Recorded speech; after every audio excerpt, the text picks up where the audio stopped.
Hello friends, എല്ലാവർക്കും ഇന്നത്തെ വീഡിയോയിലേക്ക് സ്വാഗതം. നമ്മൾ ഇന്ന് ചെയ്യാൻ പോകുന്നത് നിലക്കടല നമുക്ക് വറുത്തെടുക്കുന്ന ഒരു വീഡിയോ ആണ്. നമുക്ക് അതിലേക്ക് കടക്കാം. അപ്പോൾ നമുക്ക് ഇതിന് ആവശ്യമായിട്ടുള്ള സാധനം എന്താ വെച്ചാല് നിലക്കടല. അത് നമ്മൾ ഷോപ്പിൽ നിന്നും ഒരു 1/2 കിലോ നിലക്കടല വാങ്ങിയിട്ടുണ്ട്. പിന്നെ അതുപോലെ ഈ ഉപ്പ്, പൊടി ഉപ്പാണ്. പിന്നെ അല്പം പച്ചവെള്ളം, പിന്നെ ഒരു കാലിപ്പാത്രം. അതുപോലെ തന്നെ നമുക്ക് വറുത്തെടുക്കാനുള്ള ഒരു നോൺ സ്റ്റിക്കിന്റെ തവ. ഒരു പഴയത് മതിയേ, നല്ലതൊന്നും വേണമെന്നില്ല. അപ്പോൾ നമുക്കിതൊന്ന് മിക്സ് ആക്കാം.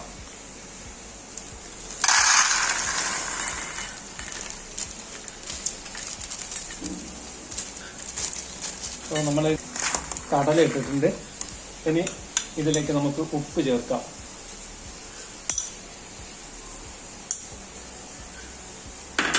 ഉപ്പ് ചേർത്തതിന് ശേഷം നന്നായിട്ടൊന്ന് ഇളക്കുക.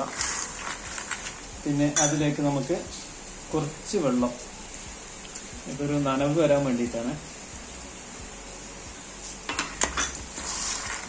ഇത് നന്നായിട്ട് കുഴച്ചെടുക്കുക.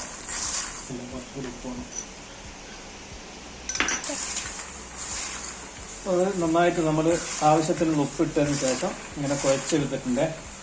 അതിനി ഒരു 10 മിനിറ്റ് നമുക്ക് ഇതൊന്ന് ഉണങ്ങാൻ വെക്കാം. അപ്പോൾ നമ്മൾ ഈ കടലന്റെ പ്രത്യേകത എന്താ വെച്ചാല്, നമ്മൾ കടയിൽ നിന്നൊക്കെ വാങ്ങി കഴിക്കുമ്പോൾ മണലിട്ട് അതിൽ നിന്നാണല്ലോ വറുത്തെടുക്കുന്നത്. അപ്പൊ എന്തായാലും ഇതില് കടലയിലൊക്കെ എന്ന് പറഞ്ഞാല് മണലിന് അംശം ഉണ്ടാവും, നമ്മൾ വയറിലെത്തും, അത് ബുദ്ധിമുട്ടുണ്ടാക്കുന്നത്. അപ്പോൾ ഇതൊക്കെ ഒഴിവാക്കാൻ വേണ്ടിയിട്ട് നമ്മൾ എന്താക്കുന്നു, ഒരു പുതിയ മോഡൽ ചെയ്യാണ്. ഇത് അത്യാവശ്യം കൂടുതൽ ഉപ്പിന്റെ ആവശ്യമില്ല, നമുക്ക് ആവശ്യമായ കുറച്ച് ഉപ്പേ വേണ്ടുള്ളൂ.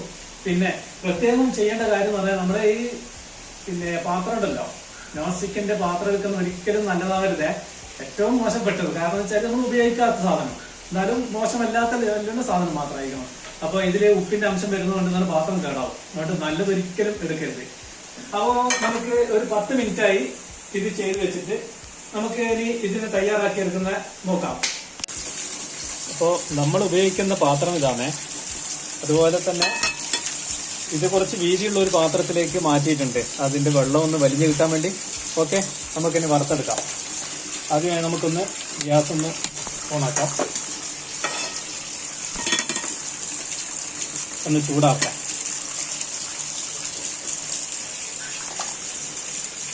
അപ്പൊ നമുക്കിത് വറുത്തെടുക്കാണ്.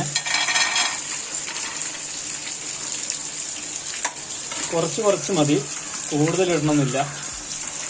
പിന്നെ നമ്മുടെ ഈ പാൻ ഇതൊന്ന് ചൂടായി കഴിഞ്ഞാല് നമ്മൾ തീ ഒന്ന് കുറച്ച് സ്പീഡ് കുറക്കണേ. നല്ല ചൂട് വേണ്ട, ചെറിയ ചൂട് തീയിൽ മതി നമുക്ക് ഇതുപോലെ വറുത്തെടുക്കാന്. പിന്നെ നമുക്ക് ചൂട് ആവശ്യത്തിന് ഇങ്ങനെ നമ്മൾ ശ്രദ്ധിക്കേണ്ട കാര്യം, ഇത് നമ്മളിങ്ങനെ ഇടക്കിടക്ക് ഇളക്കിക്കൊണ്ടിരിക്കണം. പിന്നെ ഇത് കണ്ടോ, ഈ ഉപ്പിന്റെ അംശം കണ്ടോ? അപ്പോൾ ഈ ഉപ്പിന്റെ അംശം ഉണ്ടാവും ആദ്യം.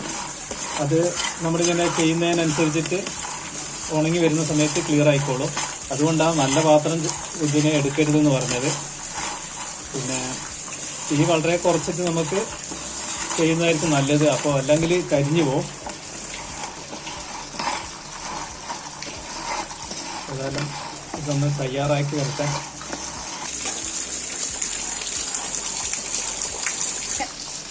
നമ്മുടെ ഇതിന്റെ അടിയിലുള്ള ഉപ്പുണ്ടല്ലോ, ഇതുണ്ടോ, ഇങ്ങനെ പൊടിഞ്ഞു വരും. അപ്പോൾ ഓവർ ചൂടില്ലാതിരിക്കുന്ന സമയത്താണ് നമുക്ക് ഇതുണ്ടോ ഇങ്ങനെ ഈ ഉപ്പൊക്കെ ഇതിലേക്ക് പൊടിഞ്ഞു വരും. നമുക്ക് ആവശ്യമായ ഉപ്പ് മാത്രമേ പിന്നെ ഇതിനകത്ത് ഉണ്ടാവുള്ളൂ. നമ്മൾ കടയിൽ നിന്ന് ചെയ്യുന്ന കൂടുതൽ ഉപ്പിന്റെ ആവശ്യമൊന്നുമില്ല. പിന്നെ നമുക്ക് നന്നായിട്ട് ഇളക്കി കൊടുക്കുമ്പോൾ ഗുണം എന്താ വെച്ചാൽ കരിഞ്ഞു പോകാതെ കിട്ടും. നമുക്ക് നല്ല ഫ്രഷ്നെസ് ആയിട്ട് കിട്ടാൻ വേണ്ടിയിട്ടാണ് ഇടക്കിടക്ക് ഇങ്ങനെ നന്നായിട്ട് ഇളക്കി കൊടുക്കുക. വലിയ റിസ്ക്കുള്ള കാര്യങ്ങളൊന്നുമില്ല, നമുക്ക് എല്ലാവർക്കും സിമ്പിളായി ചെയ്യാൻ പറ്റുന്നതാണ്. കാണുമ്പോൾ നമുക്ക് വലിയൊരു റിസ്ക് തോന്നുന്നു, അത്രയൊന്നും ഇല്ല. എല്ലാവരും ട്രൈ ചെയ്യണം. ഇതുപോലെ നമുക്ക് സ്വന്തമായിട്ട് നല്ലൊരു കടല വറുത്ത വീട്ടിൽ നിന്ന് തന്നെ ഉണ്ടാക്കി കഴിക്കാൻ പറ്റുമല്ലോ. ഇതുണ്ടോ, ഇതില് നമ്മൾ ചൂട് ഇത് ശരിയായി വരുന്നതിൻ്റെ ഒരു സൂചന, ചെറുതായിട്ട് ഇതിങ്ങനെ പൊട്ടുന്ന സൗണ്ട് കേൾക്കാം. അപ്പോൾ അത് വേവായി വരുന്നുണ്ട്. പിന്നെ നല്ലൊരു ബ്രൗൺ കളറായി കഴിഞ്ഞാൽ നമുക്ക് ആ നല്ല സ്മെല്ല്, കടല വറുത്തതിൻ്റെ ആ സ്മെല്ല് ശരിക്കും വരും. അപ്പോൾ നമുക്കിത് എടുത്തു വെക്കാം. ഇതുണ്ട്, നല്ലൊരു ബ്രൗൺ കളറായി വരുന്നുണ്ട്, ഡ്രൈ ആയി കിടക്കുന്നില്ലേ. അപ്പോൾ ഇങ്ങനെ കുറച്ചും കൂടി ചെയ്താൽ നമുക്കത് ശരിക്കും ക്ലിയർ ആയി കിട്ടും. അപ്പോൾ ഫ്രഷ്നെസ് ആയിട്ടുള്ള നല്ലൊരു ഇതുണ്ടോ കടല. പിന്നെ നമ്മളിവിടെയൊക്കെ മഴയുണ്ട്, അപ്പോൾ മഴൻ്റെ ഒരു ചെറിയ സൗണ്ടും കൂടെ ഇതിനകത്ത് ഉണ്ടാവും. അതുകൊണ്ടൊന്നും ബുദ്ധിമുട്ടാന്ന് വിചാരിക്കരുത്.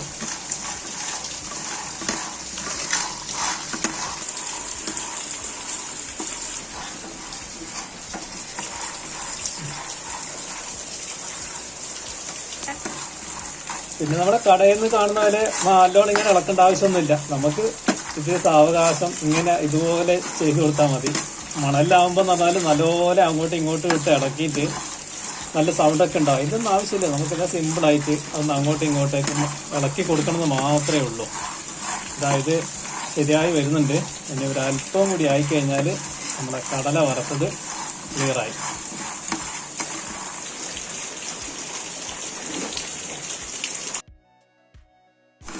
അപ്പോൾ ഇതാ നമ്മുടെ കടല ശരിയായിട്ടുണ്ട്. അപ്പോൾ അതിൻ്റെ ഒരു ഇതുണ്ടോ, ഈ തൊലി ഇങ്ങനെ പൊളിഞ്ഞു വരുന്ന ഒരു ഇതുവരെ നോക്കാം നമ്മൾ, അങ്ങനെ വറുക്കണ്ടുള്ളൂ.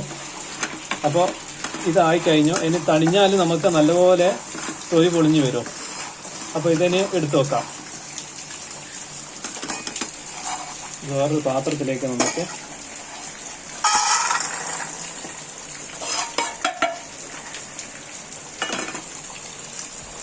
അപ്പോൾ ഇതാ ഇതിന് തണിയട്ടെ. തണിഞ്ഞതിന് ശേഷം നമുക്ക് കാണിച്ചു തരാം. അപ്പോൾ അടുത്തത് നമ്മൾ ഒന്നുകൂടി ഇളകാൻ പോകണം.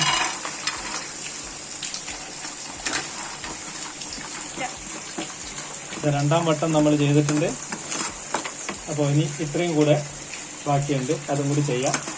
അപ്പോൾ മൊത്തം ചെയ്തതിന് ശേഷം നമുക്ക് ഫുൾ വീഡിയോ ബാക്കിയുള്ളത് കാണാം.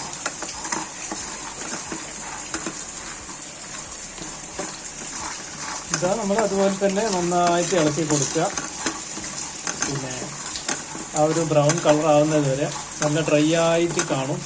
അതുവരെ നമ്മളിത് ചെയ്ത് കൊടുക്കുക. ഞാൻ പറഞ്ഞില്ലേ, ഈ കടലയുടെ നല്ല മണം, വറുത്ത കടലേൻ്റെ സ്മെല്ല് അറിയാമല്ലോ, ആ മണം വരുന്നത് വരെ നമ്മൾ ചെയ്യുക. അത് ചെയ്ത് ആയിക്കഴിഞ്ഞാൽ പൂർത്തിയായി. അപ്പോൾ പിന്നെ നമുക്ക് എടുത്തു വെക്കാം. കണ്ടോ, ഇതാ നമ്മുടെ കടല വറുത്ത. ഇതിലൊരു വേറെ ഒരു ഇതൊന്നുമില്ല, മണലിൻ്റെ അംശമോ കാര്യങ്ങളോ ഒന്നുമില്ല. പിന്നെ ഇതൊന്ന് നമ്മൾ പൊട്ടിക്കളയുക. ഇതിനടിയിലുള്ള ഉപ്പ് അത് കഴിഞ്ഞാൽ പിന്നെ ഫ്രഷായി. അപ്പോൾ എന്താ നല്ല സ്മെല്ല്, നല്ല വറുത്ത കടലിൻ്റെ സ്മെല്ല് അറിയാതെ.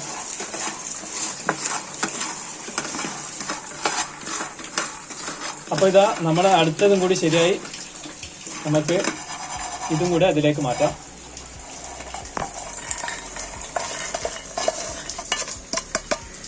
ഒരു മൂന്നാം വട്ടം കൂടെ ഇതും കൂടി ഇടുകയാണ്.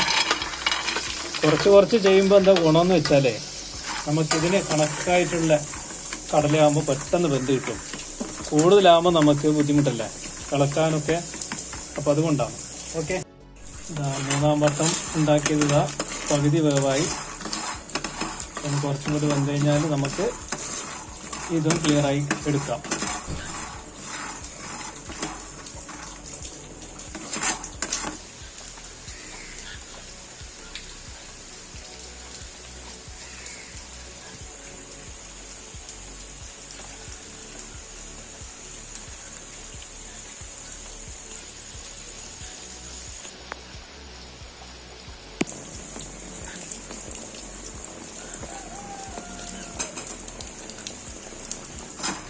അപ്പോൾ നമ്മളിതാ മൂന്നാം വട്ടം കൂടിയായി. ഇതാ ഇതും കൂടി ക്ലിയർ ആയിട്ടുണ്ട്. ഇനി നമുക്കിത് ഓഫ് ചെയ്യാം. അപ്പോൾ നമ്മളെ ഇന്നത്തെ കടല വറവ് ശരിയായിട്ടുണ്ട്. ഇതുപോലെ പാത്രത്തിന്റെ അടിയിൽ ഉപ്പിന്റെ അംശം ഉണ്ടാവും. ഇതുകൊണ്ടാണ് നല്ല പാത്രം എടുക്കരുതെന്ന് പറഞ്ഞത്. ഇത് നമുക്ക് കഴുകിയാൽ ക്ലിയറായി കിട്ടും. അതുകൊണ്ട് അത് തണിഞ്ഞിട്ടാകുമ്പോൾ നമുക്കിത് കഴുകാം. അപ്പോൾ ഇതാ നമ്മുടെ കടല ശരിയായി, നല്ല വറുത്ത കടല. ഇതിന്റെ ഉപ്പിന്റെ അംശങ്ങളൊക്കെ നമുക്ക് അടിയിലുണ്ടല്ലോ, അതൊന്ന് കളയാം.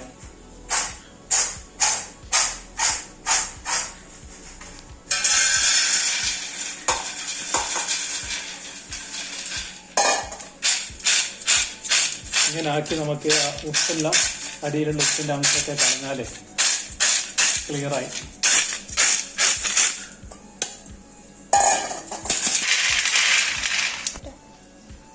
അപ്പോ നമ്മളെ വറുത്ത കടല ശരിയായിട്ടുണ്ട്. നമുക്ക് ഇനി ഒരു കാര്യം ചെയ്യാം, ഇതൊന്ന് രുചിച്ചു നോക്കാലോ. ആണ്ടാ നല്ല പൊടിഞ്ഞ നല്ല ഫ്രഷ്നെസ് ആയിട്ടുള്ള കടല ഉണ്ടോ? ഏതായാലും രുചിച്ചു നോക്കാം. സൂപ്പർ കടല, എല്ലാവർക്കും ഇത് ട്രൈ ചെയ്യാം. ഇത് ട്രൈ ചെയ്തിട്ട് നിങ്ങൾ അഭിപ്രായം പറയണം. അവനെ ഇതിന്റെ ഗുണവും ദോഷവും നിങ്ങൾ ഒന്ന് പറ, എന്നിട്ട് നമുക്ക് അടുത്ത വീഡിയോയിലേക്ക് കാണാം. ഇന്നത്തെ വീഡിയോ എല്ലാവർക്കും ഇഷ്ടമായെന്ന് വിചാരിക്കുന്നു. ഇഷ്ടപ്പെട്ടാൽ ലൈക്ക് ചെയ്യുക, സബ്സ്ക്രൈബ് ചെയ്യുക. അതുപോലെ തന്നെ അടുത്ത വീഡിയോ കാണുന്നവരേക്കും എല്ലാവർക്കും ബൈ ബൈ.